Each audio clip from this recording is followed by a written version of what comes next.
அத்தியாயம் 102 சூரத்து தக்காசுர். பேராசை. அளவற்ற அருளாளனும் நிகரற்ற அன்புடையோனுமாகிய அல்லாவின் திருப்பெயரால் துவங்குகிறேன். செல்வத்தையும் மக்களையும் ஒருவருக்கொருவர் அதிகமாக தேடிக் கொள்வது உங்களை பராக்காக்கிவிட்டது. மன்னரைகளை நீங்கள் சந்திக்கும் வரை உண்மை நிலை அவ்வாறல்ல. அதன் விளைவை அடுத்து நீங்கள் அறிந்து கொள்வீர்கள்.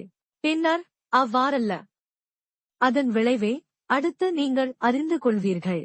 உண்மை நிலை அவ்வாறல்ல. எதன்பால் உங்கள் முடிவிருக்குமோ அது பற்றி நீங்கள் உறுதியான அறிவாக அறிவீர்களாயின் நீங்கள் ஈடுபட்டிருக்கும் பயனற்ற செயல் உங்களை பராக்காக்கியிருக்காது.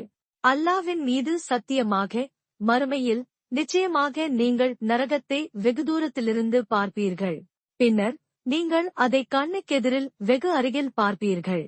பின்னர் அந்நாளில் உலகில் நீங்கள் அனுபவித்து வந்த அனைத்து அருட்கொடையை பற்றி நிச்சயமாக நீங்கள் கேட்கப்படுவீர்கள்.